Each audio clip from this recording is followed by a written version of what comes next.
Good evening, everyone. We are going to be discussing Ryan Larson tonight. He has been missing for nearly 7 months, not quite yet. A couple days it'll be 7 months. And his family is desperately seeking help to spread awareness about his case. Let me go ahead and make sure I share the link and everything real quick. I always forget to do that.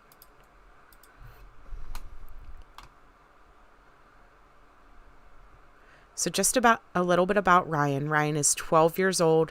He's been missing from La Vista, Nebraska since May 17th. He was last seen wearing blue jeans, black shoes with red bottoms, a black jacket with orange near the shoulders. He has brown hair, hazel eyes. He's 5 feet 8 inches tall, weighs 125 pounds. And so that is just the brief description. Give me 1 second and I will show his picture so that we can help to spread his face as far as we can go. I did talk to his sister for a little bit yesterday. I was supposed to do this live originally yesterday, and then life kind of happened. But sharing the link real quick.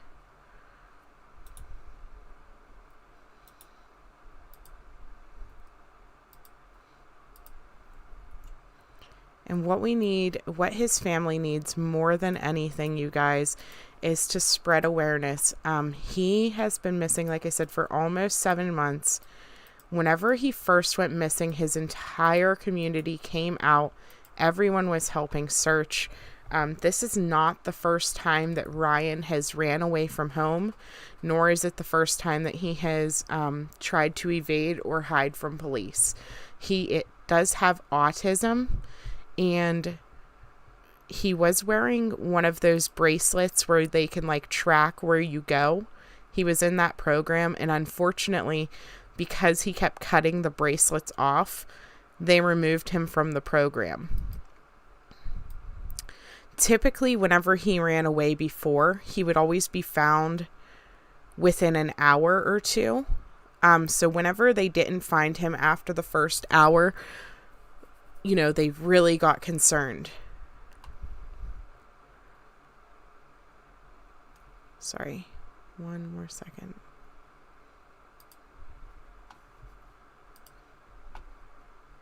Let me just close everything. Let me get his picture up here. Hi, Marky. Okay.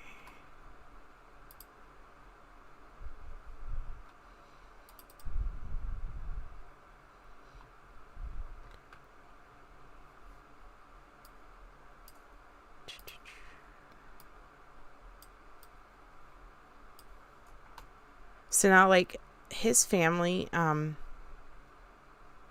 they've been having a rough time with all of this.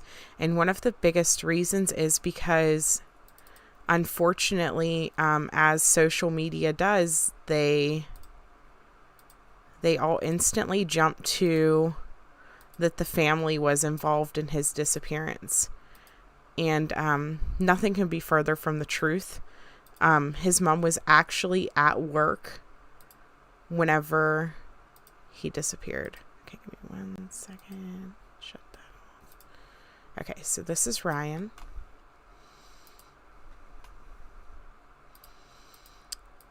And I included this picture. This is him with his sister. She's 18 years old. I included this picture to kind of show you guys his height. He is very tall for his age. He was 11 whenever he went missing. He is 12 now. He has celebrated a birthday while he has been missing. And he could easily pass for a 13, 14-year-old boy, if not older, just based on his height and his body build. He is a very, very tall child. Oops. There's a couple more pictures. Let me see here.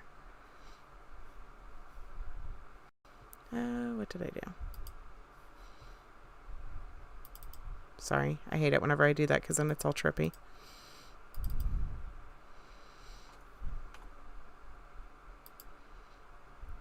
So, and like I said, his entire community came out. They were very focused on trying to bring him home. The autism community in his area also came out because, like I said, he is autistic. So they really helped to spread awareness in the beginning to help find him. Unfortunately, he has still not been found. And after I show his pictures here, I am going to go through some of the case details just so that you guys can hear the storyline, because some people have never heard of this case. Ryan does have autism, ADD, ADHD, and Tourette's and epilepsy. He was on daily medication prior to his disappearance, which was very concerning for his parents because of the fact with his epilepsy, they were worried about him starting to take seizures after not being on his medicine.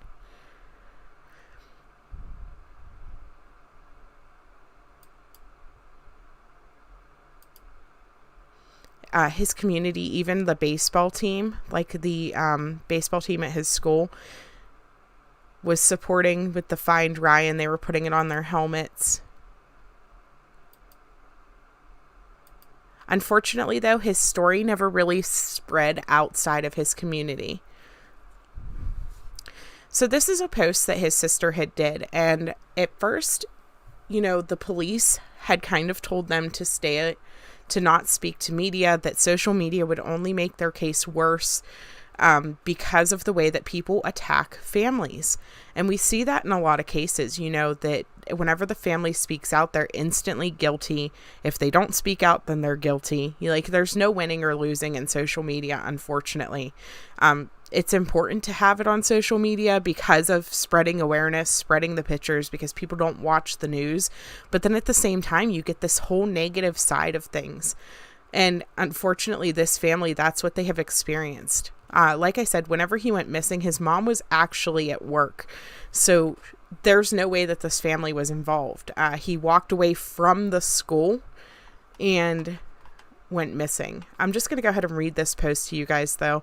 It says, "I just wanted to say thank you to everyone that has been supporting the search for Ryan and defending our family. However, I don't think some people realize how bad it hurts to read the post and comments about us. For those criticizing our choices, I hope this is something that never happens to your family. We've been told since day one to stay out of the media and off social media. I didn't get why at first, but now I see how mean people's words can be and how easily our words can be twisted.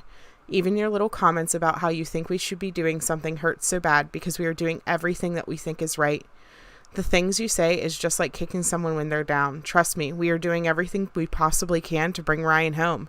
We've been talking to the police and the police only because they are the ones leading this search. For those who say we always thought this was a game, you're dead wrong. We've been worried since day one about all of these alternative things that could happen to Ryan. All we want is for Ryan to come home. It's truly sad that I have to put this out there just so everyone else can feel at ease with our choices. It feels like sometimes we have to post something or go to the media to prove to you that we care. Of course we care for Ryan. My mom is broken right now because Ryan is her life. She shouldn't have to be in the media and on social media apps to prove that she needs him. She's barely getting by. So please, before you decide to post something, think about how you would feel if this happened to someone you love. Be kind. Thank you for all the prayers and don't give up on Ryan. He's strong and he will come home." And so it's just devastating that, people are attacking them so badly that they feel like they even need to address it. And like I said, we see that in a lot of cases, and it's uncalled for. It doesn't need to happen like that. It's clear that he was loved. Unfortunately, whenever you have children with autism, it's just unpredictable how they're going to act. He was very high functioning. He understood a lot of things, but his sister said that when he had a temper. And so if something didn't go his way, if he got frustrated, he walked away from the situations rather than self-harming or harming other people. He walked away. And a lot of times that's what led to his running away. He would run away from situations to keep from freaking out, basically.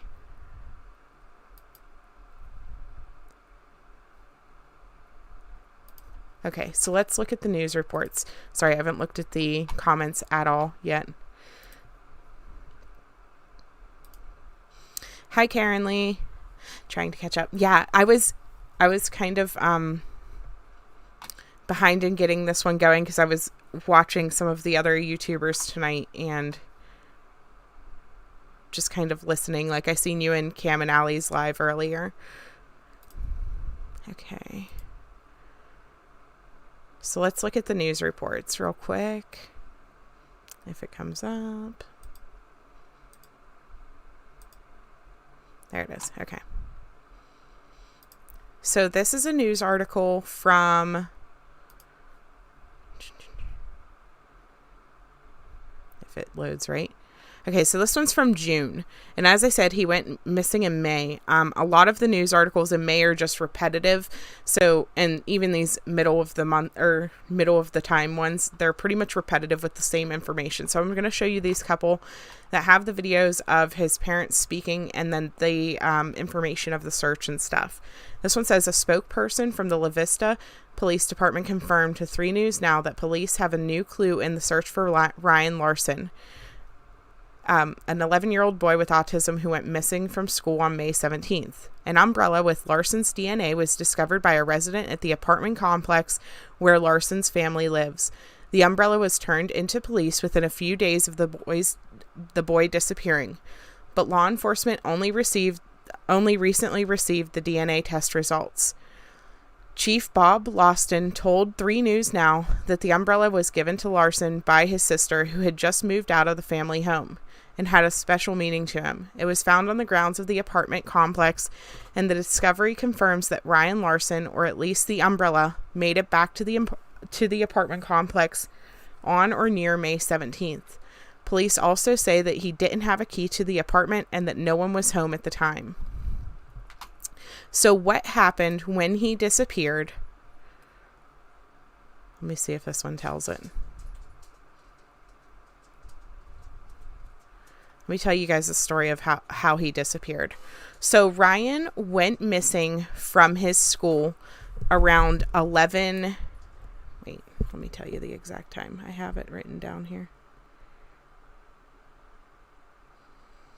He went missing from his school during class change, and even though he was supposed to have a 1-to-1 aide, the school was quote-unquote shorts. Yeah, I watched it. Yes, Cam and Allie. Yeah, even though his school was supposed to have him with a 1-to-1 aide to supervise him throughout the school because of his disabilities, because they were short-staffed, they're claiming that they didn't have him constantly monitored. So he was walking in between classes on his own. And during class change, he walked out of the school. The school does not have any cameras, so they're unable to tell police which direction that he went out of the school.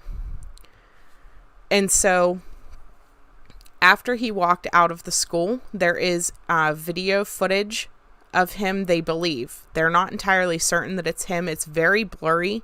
However, it could be him. So he walked. The video footage was discovered at a business right across from where his apartment complex is. And so they are almost positive that it was him walking home. The video camera caught him there, if that was in fact him, around 1:30 in the afternoon. He had left the school between 11:45 and 12 sometime. And so after he left the school, the 11:45, it says. After he left the school noticed whenever he didn't show up to his next class. So they immediately notified police. Once they searched the school and discovered that he was not there, they contacted his mother. His mother left work early and went to the house to see if Ryan was there. She checked her entire house. She checked the garage and everywhere in those areas that he was known to hide. They also contacted his grandmother, who he would often run away to her home. He wasn't in either location. So then his mom proceeded to go to the school and help search for him there. The police waited to put out an alert saying that he was missing because Ryan was known to disappear. He had disappeared multiple times before this incident. And so the police weren't automatically super worried about it because this was something he was known to do. And they figured that he would just turn up like he usually did within an hour or two. After the first 2 hours, however, they started to get panicked because he still hadn't turned up. And whenever the buses came at the end of the day, they were expecting him to show up to ride the bus home. However, he didn't. The van, I guess it would be actually. So because he didn't show up, that's whenever they really started searching for him. They called out the community. Hundreds of searchers came out, and law enforcement, fire department, everybody came out. Like, they had huge search teams, and they carried that on for about 2 weeks. Unfortunately, they never found him. So let me read this one to you guys. It says, the poster outside Ryan Larson's La Vista apartment complex may be tattered and torn, but 6 months later, the message is still true today. It says, we love you, Ryan. They're talking about this poster here. It's still on people's minds, which is good. We need to find him, La Vista Police Chief Bob Larson said. Family and police hope that another half a year doesn't go by without any clues. But Larson said now the focus has changed. We were working on this case in the beginning as a missing persons case, but now that we are 6 months into this, the chances of foul play really start to go up, he said. La Vista West Elementary reported the autistic student missing at 11:45 on May 17th. Larson said that a neighbor at the Southfield apartment complex about 2 blocks from the school at 84th and Harrison Street saw Ryan at 1:30 p.m. Other neighbors found Ryan's umbrella, which has DNA on it, near a dumpster at the complex. The last possible sighting was 2 hours after Ryan walked out of the school's front doors on surveillance cameras. Larson said the video from La Vista's Keno showing someone matching Ryan's description near the end of the parking lot walking back and forth between the light poles in the grassy area near Kentucky Fried Chicken was at 1:45 p.m. So, like you said, that's 2 hours that they may have caught him, so on camera. Police won't release that video because they can't say for certain that it was Ryan. We strongly believe that it's him, but it's so grainy that we can't positively say it's him. In the past 6 months, police lowered the water levels at Walnut Creek Recreation Area, searched fields and tree lines, brought in landfill experts on how to comb through mounds of trash, and they found nothing. Larson is calling on hunters to be on the lookout in fields. Keep an eye out. You may come across clothing or bones, anything like that. But with no evidence and 0 sightings, Larson goes back to foul play. The longer things go on without finding somebody, I think you have to look at something nefarious involved with the disappearance. So what happened to him? Ryan was last seen wearing blue jeans, black jacket, orange near the shoulders, brown hair, hazel eyes, 5'8", weighing 125 pounds. In the Omaha area, when is the last time a child has disappeared like this? It just doesn't happen. It doesn't make sense.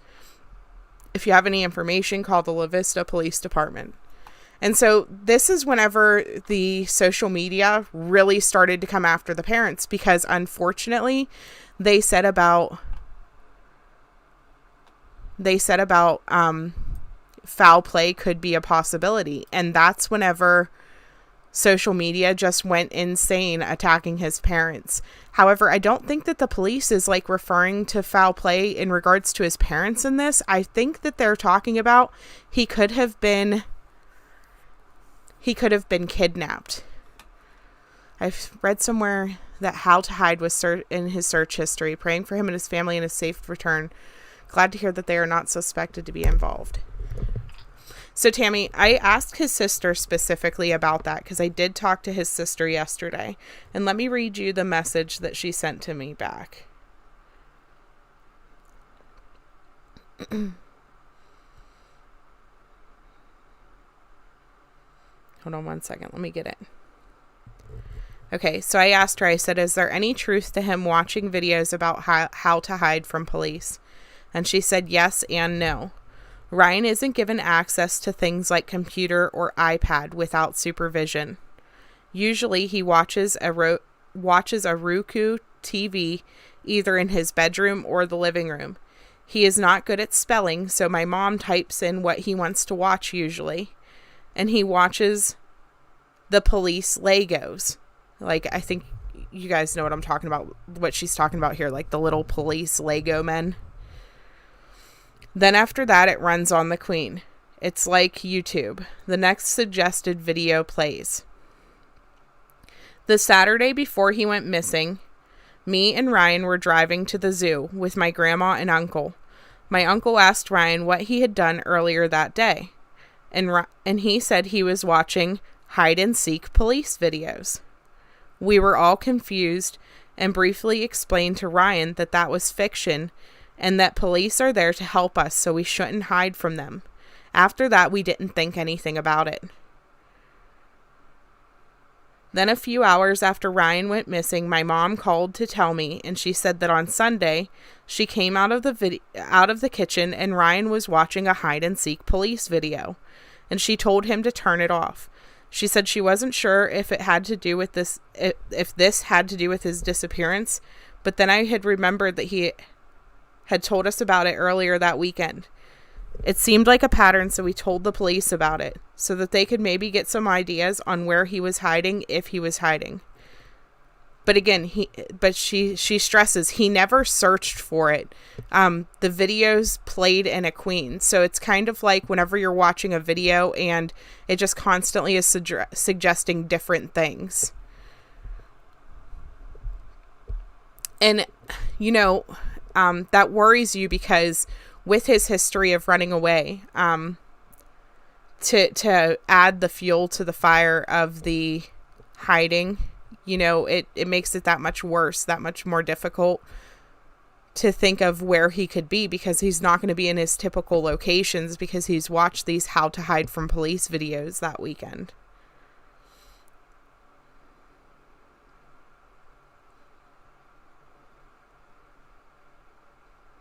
Okay. And then she also told me about a time that he went missing approximately 2 weeks prior to this event where he went missing on the 17th. And she said that he was left unattended on the playground at school 2 weeks before, and he went missing. He left and walked to my grandma's house. He used to have a tracker, but when he went to school, the paras, that's what they call the aides there, weren't watching him, and he would cut it off and then hide it. It never happened at home. Ryan would tell us how his paras were always on their phone and wouldn't notice him getting up and grabbing the scissors. We were getting a lot of flack from the police department because the trackers are expensive and they didn't want to keep it, having to replace them. After being pressured so much from the department, we just decided to just not try to put them on him anymore, basically. Because it would bother him, so he would cut it off. You know, a lot of autistic children have problems with sensory issues, and I don't know. To me, this whole school situation, it blows my mind, because I can't imagine this situation where they're just allowed to walk out of the school. Like, how does this happen multiple times? This was not the first time that he wandered away. And you would think that after the first time, the school would change the way that they were doing things.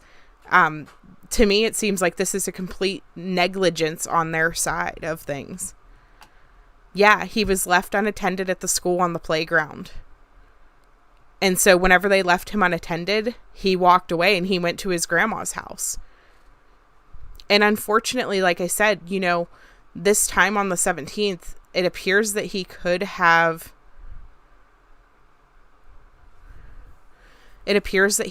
tried to went home, and that's why his umbrella was there. People are concerned that he may have put his umbrella down and jumped into the dumpster. The dumpster was emptied that day around 12:30, I read, though. So his umbrella was placed there after the dumpster was emptied. And he was seen on camera after that point. So he would have been easy to find if he was just hiding in the dumpster, for example.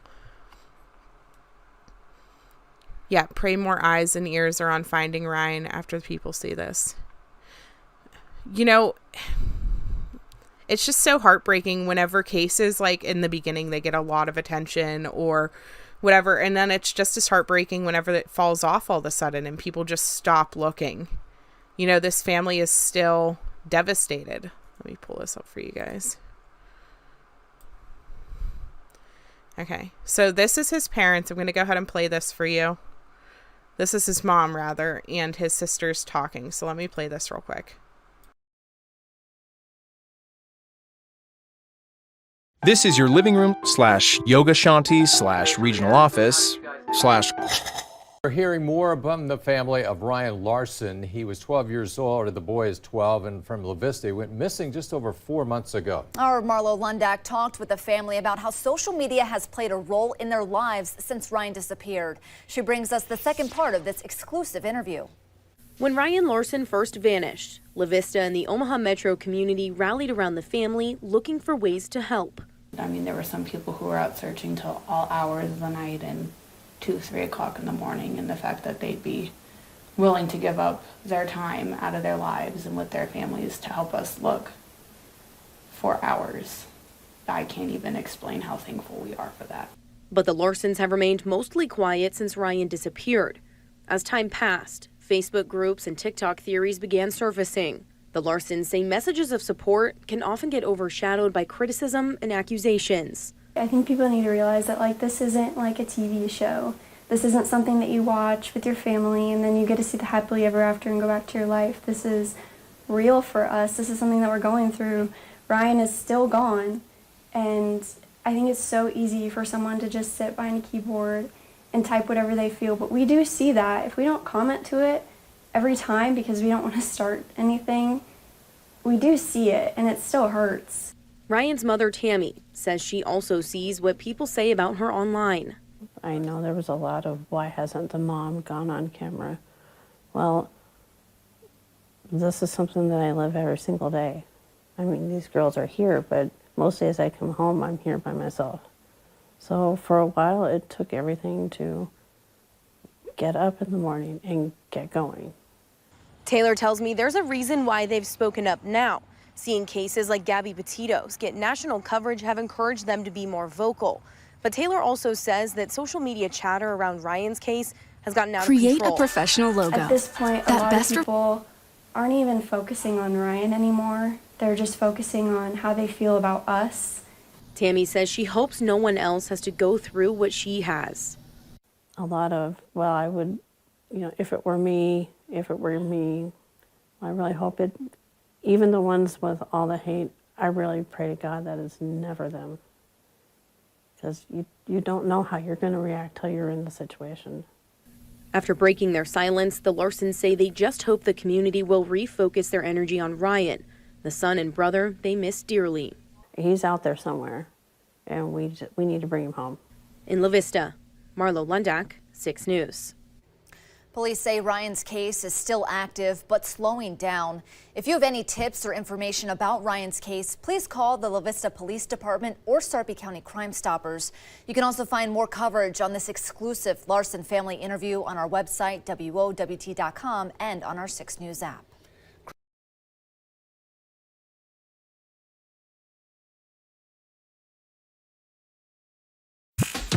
Got crypto brain? You could satisfy it by getting crypto the same way everyone else. With us.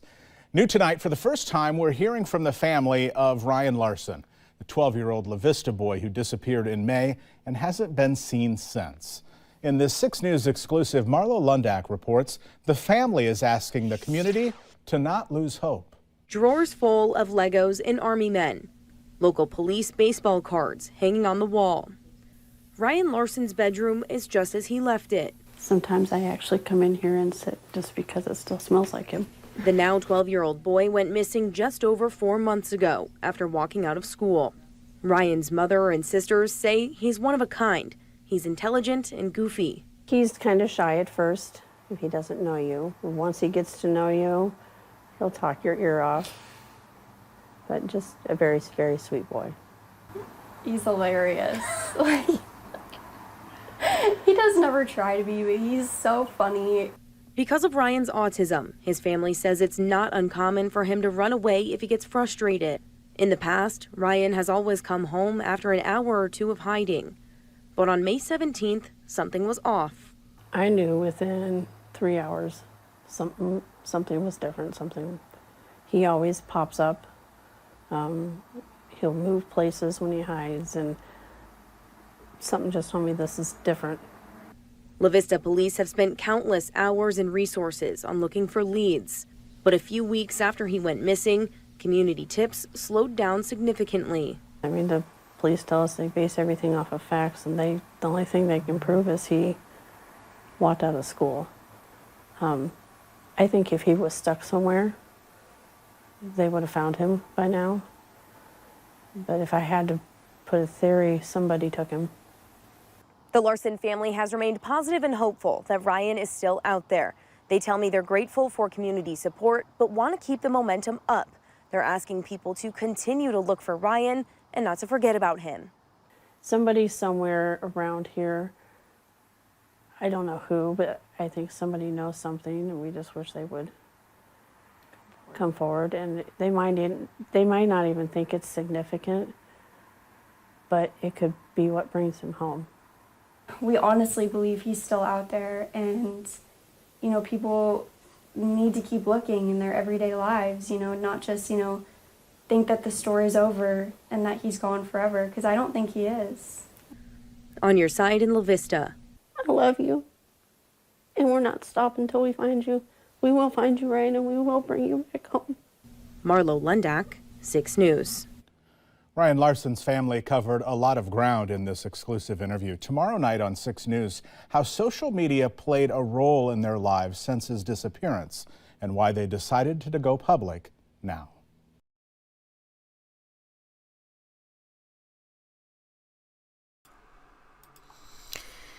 Okay, so, it's just hard watching the family interviews because how devastated they are in all of this. I couldn't imagine if it was my family that just disappeared one day. And I don't know how they're honestly staying as calm as they are with the school. I would be furious, absolutely furious with this school. Karen, I'm not sure what the school has said about their part in all of this. I was just trying to look real quick after you asked that. So far, I can't see an official comment, but it disturbs me that they still haven't put cameras up from what I can see. They need cameras in that school. I've never seen a school without cameras at this day and age. Everywhere has cameras. And so that's disturbing in itself to me. But there's no excuse for this. And that, like I said, this was not the first time that he had gotten lost from the school. And so really what's important, though, you guys, is that we continue to share his picture, continue to dig into his case, keep looking, because he is out there somewhere. And this family is still hoping and praying that he is found alive. Let me pull this back up so that we can make sure his picture is displayed.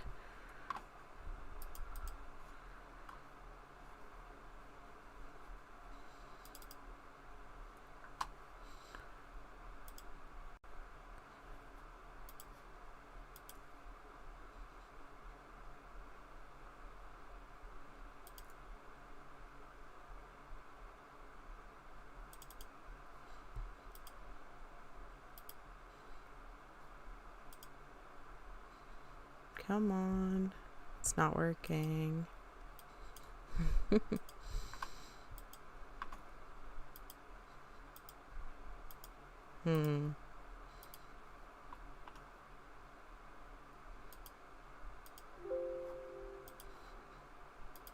gonna fight with me, apparently, if I try to do it that way. His sister has started making TikTok videos. They're getting a lot of criticism, too, about the fact that they never set up a reward fund. Because whenever they contacted Crime Stoppers and the police, they were telling them not to do it. We dealt with the same exact thing in Ariel Sellers' case. Her family got so much criticism for the first, month and a half almost, because they had never set up a reward fund. But here's the thing. Crime Stoppers will not support your reward fund with a tip line if they don't suspect foul play in a case. Now, they are now suspecting that foul play could have played a part in his case. They just said that in the September news release there, September or November. I can't remember. But they just said that a couple months ago in the news release. And so now if somebody wanted to donate money to Crime Stoppers in relation to his case, they would probably accept it. However, they did have several family members that tried to donate money to Crime Stoppers, and Crime Stoppers denied it. And the reason is they don't like to support a tip line for cases that are just runaways. For the simple fact that they don't want it to explode with nonstop tips and stuff based on a reward, if that makes sense. So whenever it's not something with foul play, to them it's just not worth it to add the extra headache of putting extra money there. And that sounds ridiculous, but you got to think about how many cases Crime Stoppers helps with. And so we seen that in Ariel Sellers, the person who donated the $10,000 reward for her case, put that money in, and then it took almost 2 weeks for their board to vote on it and release the press release saying that the money was in fact there. And so I totally believe her family whenever they are saying that they were unable to do a reward fund for him because, like I said, his case didn't get considered foul play until a month or two ago. Yes, rest in peace, Ariel Sellers. When my high-functioning daughter was 12, her school told me she could no longer enter the safest door for her to do so. She had to go around the building. I said, no, I will drive her myself. That's insane. Listen, the way with ADA laws and how many people and children are autistic or have different disabilities anymore, you would think that these schools would be more apt to help these children. It blows my mind. And I'm sure this is a small town school or whatever, but there's no excuse for this. There is no excuse for a child being able to walk out your school doors. Doors here at our schools, and I'm not in a big town either. But doors here, we have cameras surrounding our schools, and then our doors here are controlled by electronic locks. Somebody in the office has to press a button for people to go in and out of the doors. And so unless they go out an emergency exit, which obviously he did not go out an emergency exit if nobody was notified that he left until he wasn't in class. I will walk her around, take her to the office every day for her safety, but she will be 15 minutes late. I didn't care. Yeah, whenever you're a parent, you do what you can. You do what you have to do. And so, like I said, I just can't imagine the way that this family feels. Number one, the anger towards the school. I'm sure it's there. They are very graceful so far and have not said anything out loud to anybody that I can find anyways against the school. But I can't imagine.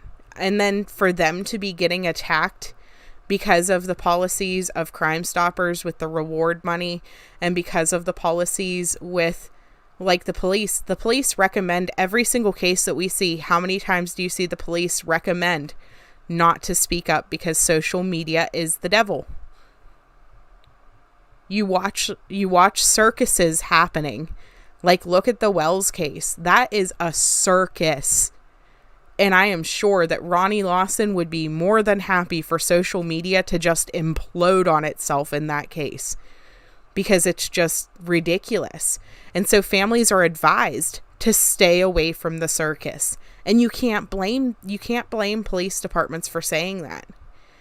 You know, the Gabby Petito case, that was amazing. The way that social media was able to come together and make that happen for her. Unfortunately, that is not the norm. You know, we should be doing more of sharing pictures, sharing information, getting faces out there, and less attacking families. It does no good. It does no good to attack the families. I mean, I don't know. Especially whenever they're obviously innocent. You know, I have definitely throwed some shade at the Kalua family on my videos. But they were so beyond guilty, and it was so obvious how guilty they were, that there was just no reason not to, you know what I mean? But this mom for this case, for Ryan's case, she was at work whenever he disappeared. His siblings were not there. The doors were locked. Nobody was there, and he left from his school. His mom didn't go pick him up and kidnap him and murder him and hide him somewhere. Like, and this is the type of stuff that people are saying, and it's just disturbing. Like, no, she was called from work. She was with the police. Like, she didn't take her. Yes, it's gotten completely ridiculous with Summer Wells. Absolutely ridiculous.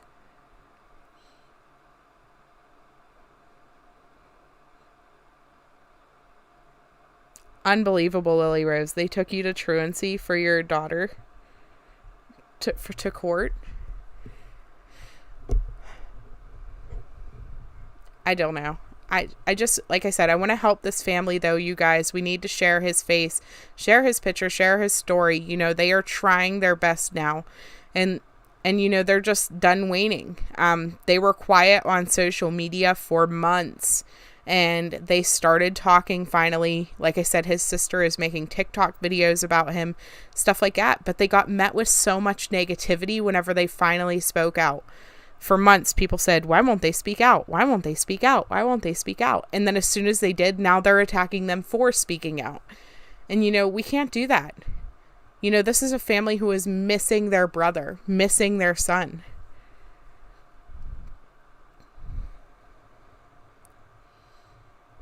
So that is all I really wanted to talk about, though, you guys, with this case. It's just showing all that, getting the info out. Good for you. Sorry. Yeah, heartbreaking to go through the holidays without your child. You're right, Tammy. I couldn't imagine. You know, there's so many of these families that that are missing their children. I honestly, I recommend that everybody gets those Angel Sense monitors. They can clip on shoes. They can clip on belt buckles. There's all kinds of different type of things. And for an autistic kid, though, it's so hard because they don't wear stuff. They don't like stuff to touch their skin, a lot of them. The exceptional program for my daughter was great until she hit high school in 17. Yeah. Props to you guys for homeschooling kids with differences.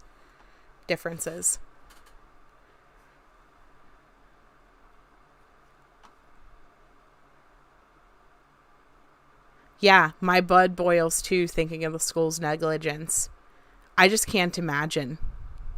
Whenever this I seen this case on the Truckers Missing Childs Project, and whenever I seen it and I started to read into the details, I just got so angry, because this is where we are supposed to be able to send our children, and they are supposed to be taken care of for the day. Like, I'm supposed to trust you with my child for 8 to 9 hours, and they literally lost a child just walking out their front doors.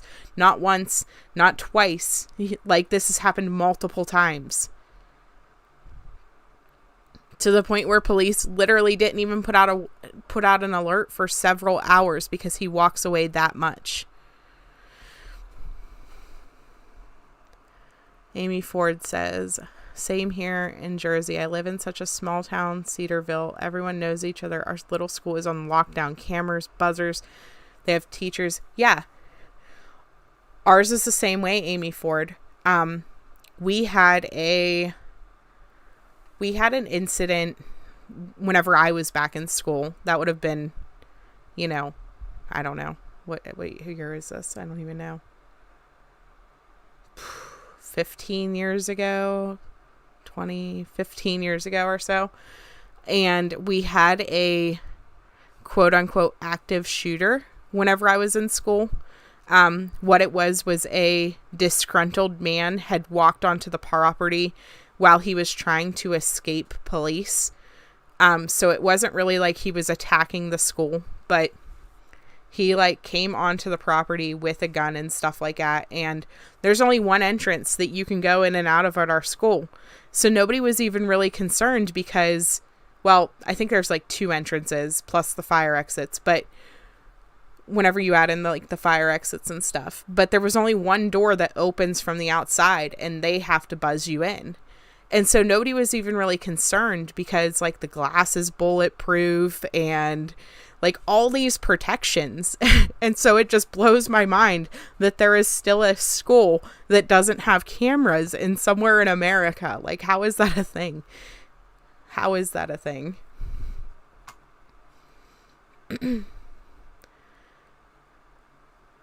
Yeah. Yeah, Lily Rose. I agree with that. I loathe the public school system too. For sure.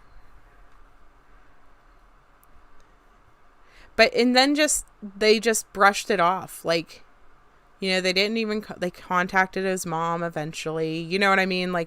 They searched the school for a while and then they called police and then they contacted the mom. And it's can you act with a sense of urgency for a second? Because you just lost a child and now he is gone. Where is he? It just, I don't know. It blows my mind. But I'm going to go ahead and close this down, you guys. I just wanted to come on, share his face, share the information that I have so far. Hopefully I didn't put out anything incorrectly.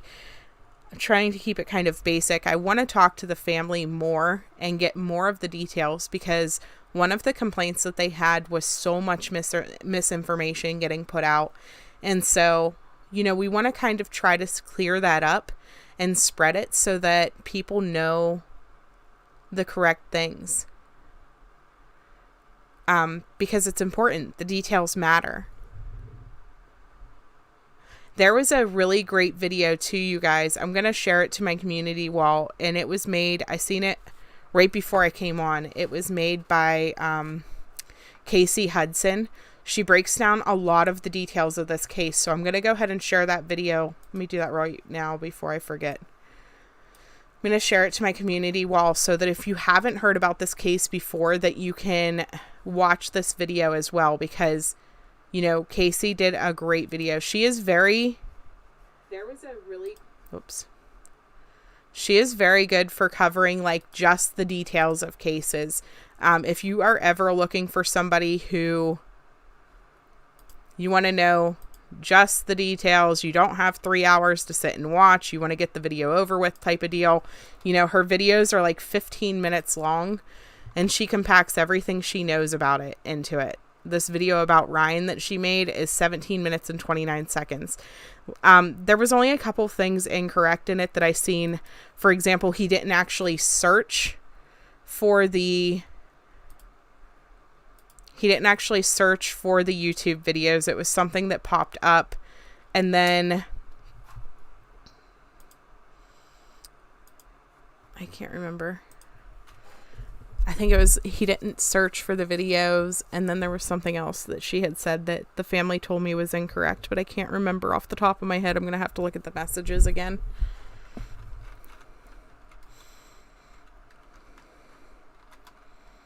But I appreciate you guys coming on to watch. I know that a lot of people were just kind of following me because of Ariel Sellers' case. I am going to be covering other children though as well, because Ariel was actually I had made my channel to cover missing children that weren't getting coverage. At the time that I started covering her case, she was just a blip on the map. You know, she was just another one of these missing children, and she wasn't getting any videos made about her, any coverage. And so I tried to help blow it up, and we did. You know, she's national news now for a lot of people. And so it's great. It's great that that happened for her, but we need to help that happen for other kids as well, other cases. Yes, Casey Hudson is amazing, Tammy. I love her. She is very undervalued. Like, I am shocked that she has less than 4,000 subscribers, honestly, because she does a great job breaking down the details and just putting out the facts and getting everything in there. You know, she does such great research and she does a great job. So I'm going to share this right now as soon as I type it.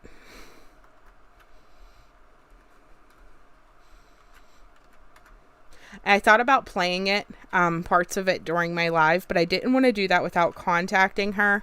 And I also want to make sure that she gets the credit for it. You know, she deserves to be able to get the views and the subscribers from her work. I don't want to like steal her work and try to make it mine, if that makes sense. So I'll share it on the community wall so that people can go and watch.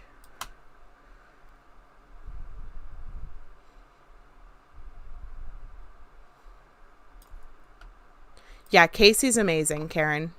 She's a good one to subscribe to, really. Thank you, Tammy. I appreciate that. You know, I get a little bit like flustered trying to keep all the details straight and everything that's in my brain to like put it out.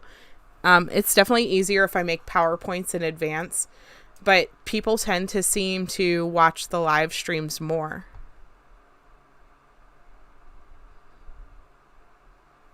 So we don't usually have that many viewers while we're on, unless it's like big news. Like we had, I don't know, 300 people watching during Lehua getting arrested, but the normal is like, you know, 5 to 15, and I'm okay with that because I feel like if the numbers were too high, I would get crazy nervous.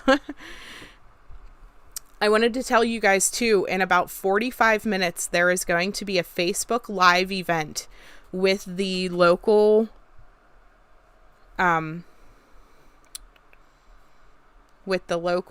representatives, House of Representative folks in Hawaii. I'm going to share the link again. I will share it on my YouTube here as well.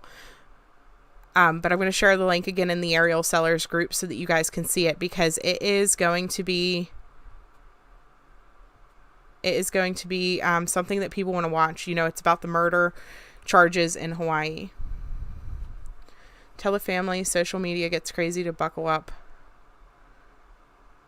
Tammy, that was on Saturday. That was posted originally. And I'm going to tell you, the family was devastated. Literally, it was posted, and within 2 minutes of it being posted, somebody contacted me and said, "Did you see this? Is it true?" And I immediately said, "There's no way it's true," because the family would have contacted me. And so they were like, "Well, can you ask the family?" So I did. And I called one of the aunties and I said, "Just so you know, this post is on social media right now. I want to know, have you guys heard from police at all? Have you talked to Mel and Adam? Did they hear from police?" And she said, "What are you talking about?" And I said, "I'll send you the link to the post." And I sent it to her. And so she said, "Oh my God, Sleuth Mom, that is a radio personality and her mom works for HPD. Maybe there's something to this." And so she was constantly trying to call this Brandy that posted that. And Brandy wouldn't answer the phone, and sent her a text message and said, you know, just hold tight, like the answers are coming or whatever. The information will be coming through soon to you guys, something along those lines. And so the aunt was so excited. She was crying and she was like, "Oh my God, pray, you know, this could be real. Like maybe they found her. Maybe she was getting trafficked." And like the whole family was trying to call detectives. Detectives weren't answering their phone at first. And so whenever they finally got a hold of detectives, this all played out over about 20 minutes to a half hour. Whenever they finally got a hold of detectives, it was just crushing to hear that it was all a lie and just a sick joke. And so it just re-devastated this family all over again, because for a half hour, Ariel was alive again. And for a half hour, they had hope that she may have been found, especially since all of those trafficking busts were happening this last week or so in Hawaii. And so it was just really disgusting to find out that it was all fake. And then, of course, the radio personality is like, the radio personality is blaming it on the family, saying that she was contacted by somebody in the family. And I am honestly wondering if it was somebody from the Kaluuya side, because Auntie Brandy referred to her as Isabella. And I have never heard any of the biological family, even since the beginning, they have never referred to her as Isabella. They have always called her Ariel.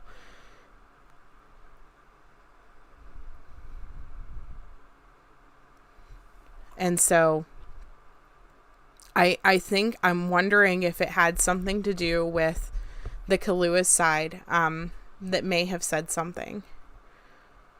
Yeah, I don't know what she was thinking, believing the lie. I don't know. Yeah, Lily Rose, Nicole Hall, that was devastating. It's so upsetting whenever these children are dying at the hands of their family. Yeah. I cried too, Tammy. I was so upset. I was so upset that I cried not only for her being dead still. I cried for this family, because I can't imagine this roller coaster that they're being put on. For what? Just so that she could get clicks, views, and shares? Like, that's disgusting. God forbid I ever become that type of channel that feeds off of the drama so much that I'm willing to put an entire family through something like that just to get views. Never. Oh my goodness, never.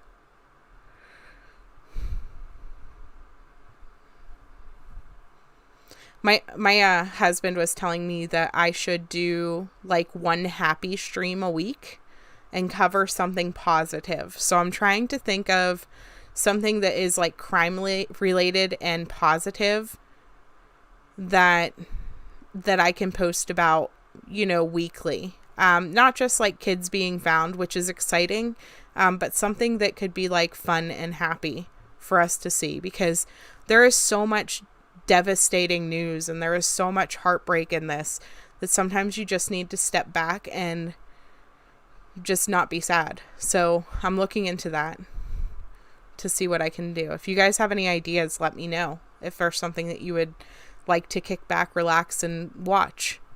So yeah, social media, you can't control it. You're right. It's sad.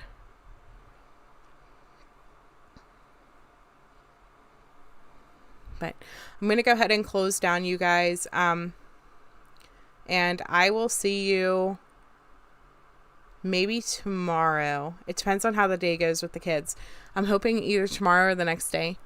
There was another, I'm looking into this foster home in New York. I think I told you guys about the other day. And then there's another one that I just found out about that has, let me tell you. 1 second.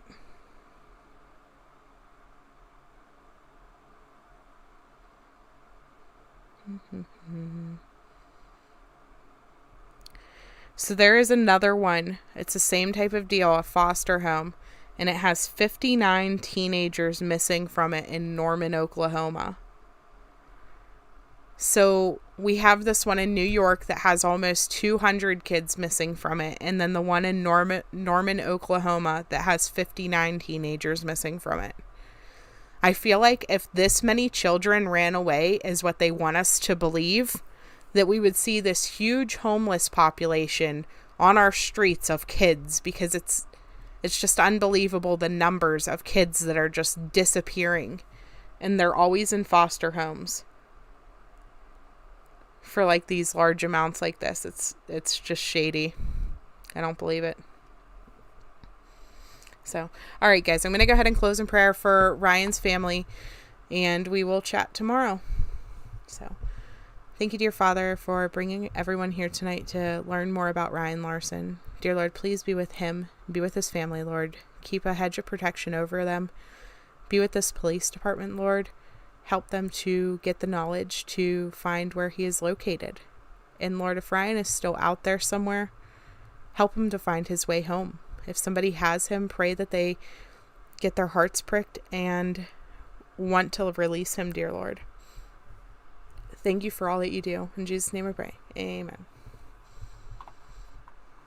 All right, guys, I'm going to head to bed. Have a good night.